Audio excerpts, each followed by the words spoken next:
Now, this is another very educational lesson from the book of the Essence. Now, this lesson are what you need to like change your mentality upon life. Like, I'm going to show you what is the most important thing a human being can do, what God give them, and how you imitate God in using this gift, right? Because most people are mismanage the gift and they don't know what the most important gift God give to man. So this was revealed to me by Holy Spirit. Now, the whole point may really come together a few days ago. So, yeah, September 30th, the whole point may come together. But God, when they reveal it to me over a longer period of time, probably a couple months. So, this, you go just, you go come together. So I'm not tell you the title as it. Now, let me just break it down for you. God give man 3 ways. 1, 2, 3, 4. 4 ways. 4 ways them can go ahead and accept information from the environment, right? They can intake information from the environment. So when we break it down, the first way and the most prominent way to accept information from the environment, you have your mouth, right? Mouth, they are the lowest part, right? Right? Then we have the nostrils, we have the nose, right? Then after our nose, we have our eyes, right? We have our eyes, right? And then lastly, we have our ears. So, we see how that works. So, with our mouth, interesting enough, God give you 2 barriers, right, for what you can do with your mouth. Like, you can shut your mouth using shut mouth using your lips and your teeth, right? So it show you say, and everything work most important, and everything you're supposed to talk, and everything you're supposed to take in, right? Whatever eat, or and everything you must eat. But really and truly, and everything you're supposed to speak. You must guard the lips, right? You must guard the tongue. God give you the ability to shut your mouth. Now, when you come onto your nose, you have the ability to lock off your breath, right? You have the ability to stop your breath. Yeah, you can stop breath. You can just literally imagine that. You can just stop your breath for a while. Think about that. God gave you the ability to stop your breath for a while. Right? So and everything you must smell. And also and every time you're gonna be alive. So God gave you the ability to and everything you must smell. You know, everything you must smell, right? You must have now always to smell everything. Now, God gave you the ability to shut your eyes, right? You can't shut your eyes, you know. So and everything you must see, right? Psalms chapter 119, verse 34, I think it says, guard my eyes from looking at what is worthless. Preserve me alive in your ways, and everything you must see. God gave you the ability to close your eyes. But no, when it comes to your ears, interesting fact, God never gave you the ability to shut your ears. You can't shut your ears now. And neither, even if you put your finger inside your ears and try to cock up your ears, you're still going to hear. So God never give you the ability, never gave man the ability to stop hearing, man. So God never gave this ability. He gave the ability to stop speak, to stop breathe, and to stop see. But he never gave the ability to stop hear. Because hearing is the most important thing you have to do in your life. If you always to hear. Listen to me. This is what was revealed to me by Holy Spirit. It says, you're just supposed to hear everything anyone tells you. Hear everything. Everything somebody tells you, you must hear. Hear. I'm going to have to break it down to you. Eventually, I'm going to break it down. But everything I must hear. But only listen to the advice of people who are giving you solutions to problems, are building up your faith, right? Never listen to the advice that promote limiting beliefs that discourage you from pursuing your goals. Write that down. Record that. Put that as well, as listen to that every morning. Because that really and truly what you're supposed to do. Hear everybody now. Hear everything. But only be very cautious of who you listen to. I'm going to break down the difference between hearing and listening. You see, hearing, is this. It's very simple. You just understand the words that are being communicated. That's what hearing is. I'm understanding the words that are being communicated. I hear what you're saying. I understand the words that were being communicated, that was communicated. But listening is something very, very unique. You see, listening is accepting the idea or belief that was being communicated. So if I go up to you and me just a talk, right? Cause say you tell somebody say, say, I want to start one business, I want to become 1 billionaire. And the person tell us say, you can't start one business, you can't be 1 billionaire, you can't do that. People like we don't do that. You ever see nobody in your family become 1 billionaire, blah blah blah blah. If they say all them something, what happen? You hear what they must say. You hear what they must say. You understand the words what were being communicated because you know English, right? You understand what they want to say, but you don't listen to them. Why?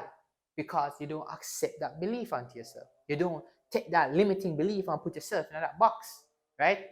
But you hear what they must say. You hear everything. You must hear everything. God never gave you the ability to shut your ears, right? God never gave you the ability to shut your ears.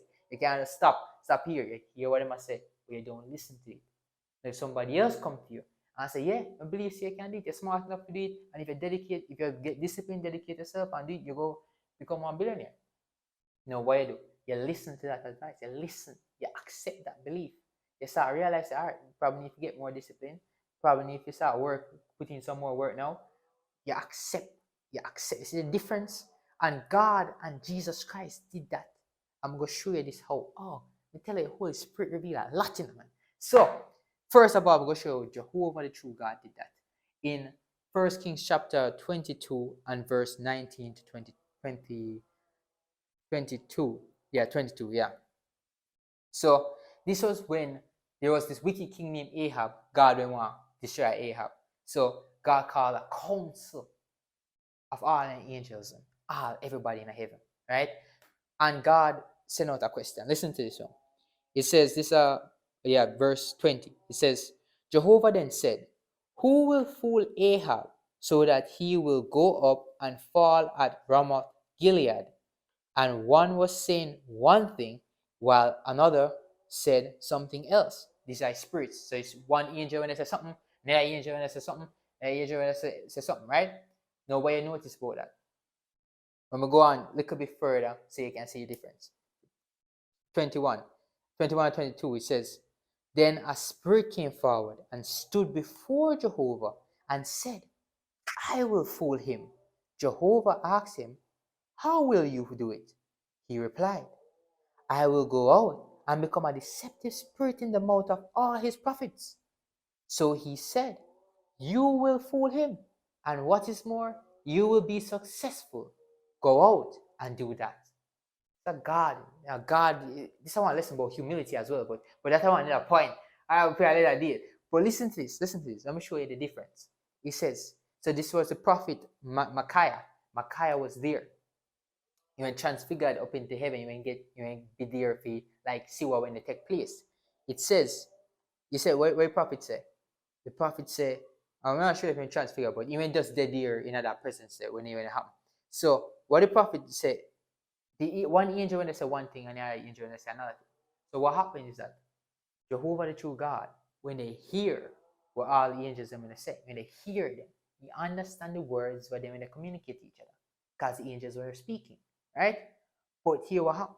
He says, then an angel, then one of the spirits came forward and stood before Jehovah and then in present what?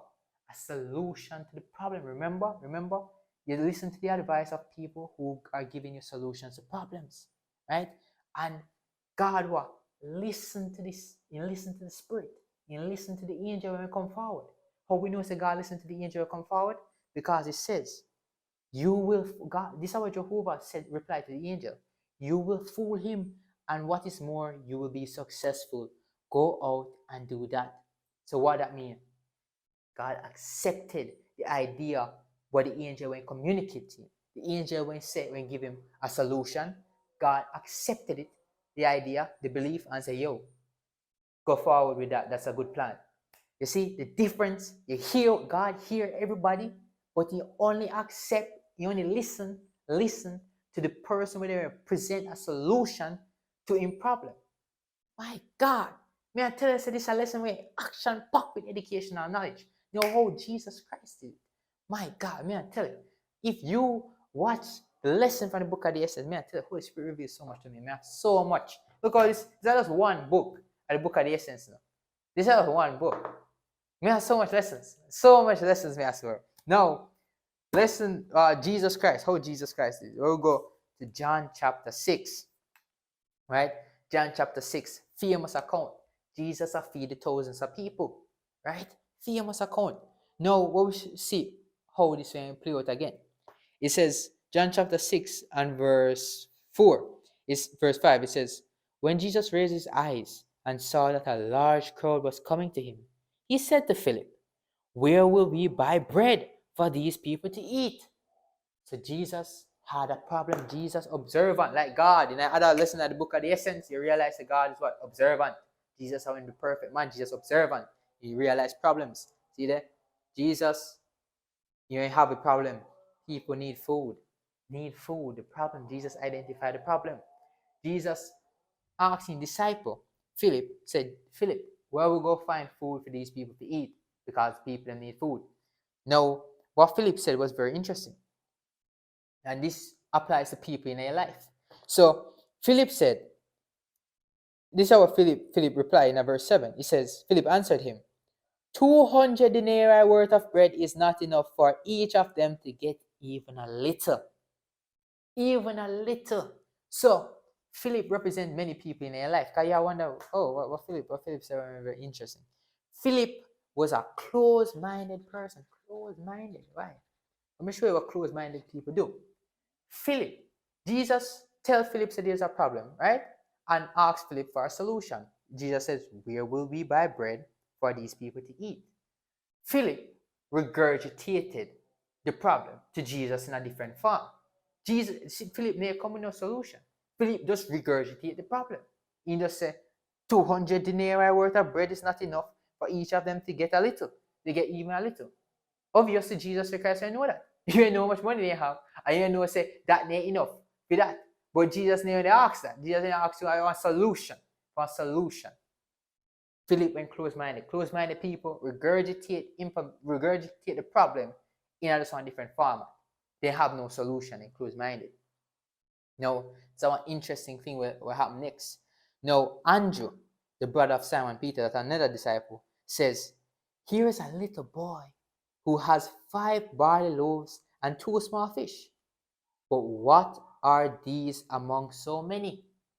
No, one day forget that. You just pick up what happened. You see, Andrew, listen. Andrew presented a solution.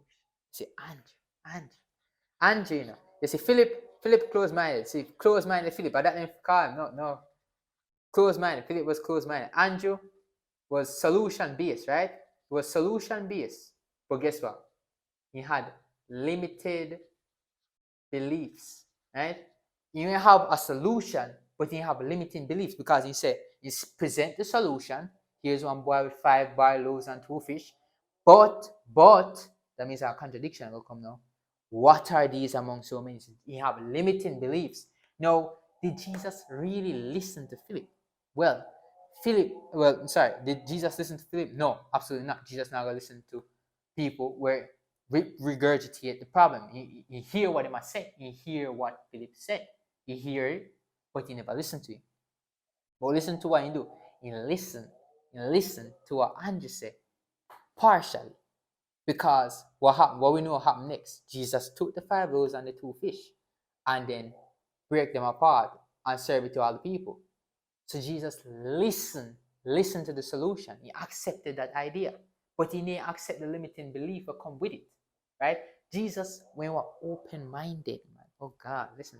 You see, be like Jesus, be open-minded. Open-minded. My God. You see that? Be open-minded. This is what Jesus quite in. Jesus never put on the limiting beliefs. Where Philip, he's saying, chop off this. Where Andrew present, accept this. You listen to that. So that's why if you hear everybody, because you have limited-minded people. So you have different type of people. These are limited-minded. You see how we progress? You have limited-minded people. So this is how we go. You have closed-minded people, Philip, right? You ask him, you have a problem? You say, hey, how we go make $100 million?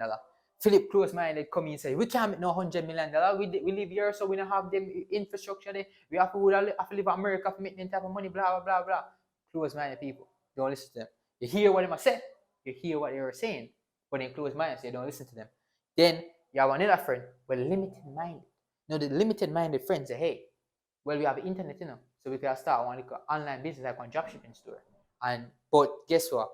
That go hard and that go take a lot of money to start. And now we're not really sure if we can do the marketing properly.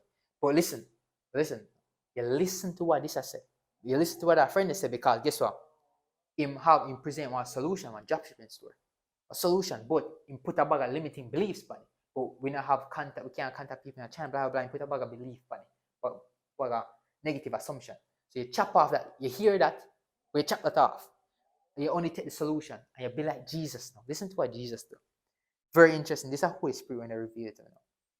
He says in verse 11, he said, Jesus took the bread and after giving thanks, he distributed it to those who were sitting there.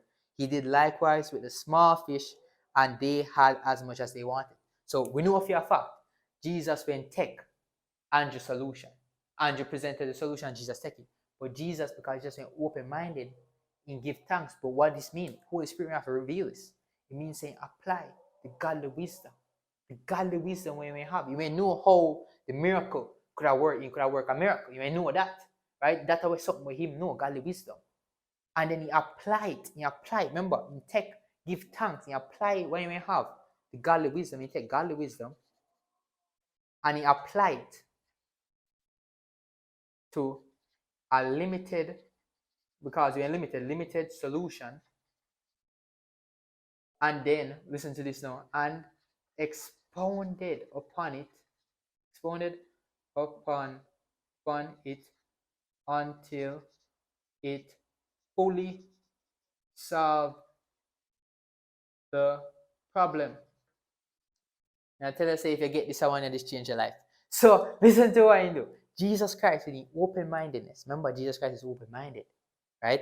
Jesus take the godly wisdom, give thanks. He apply it to the limited solution, because the solution was limited, right? Only 5 loaves, or a couple thousand people, 5,000 men in number, and he only take 5 loaves and 2 fish, but he applied the godly wisdom to it, and then he expound upon, he's saying distributing, expound upon the godly wisdom until, he fully solved the entire problem. You see how magnificent that be? So I'm going to break that down to your real life application. So now you get the dropshipping store started, right? Now, instead of what you go do with the godly wisdom, you say, all right then. So what I'm going to do every money we get, we go reinvest like 20% in our marketing. Marketing, we keep on, go harder in our marketing. Once we get more, we are reaching a wider customer base, then guess what? When purchases are coming, it go gradually grow to the point where you go completely solve the problem, or we go make $100 million. You understand me? That is how Jesus will operate. So Jesus wouldn't listen to closed-minded people. He would hear what they must say, hear what closed-minded people say. Hear this, right? This is how you hear. You hear what closed-minded people say, because if you hear everything, God never gave you the ability to close your ears.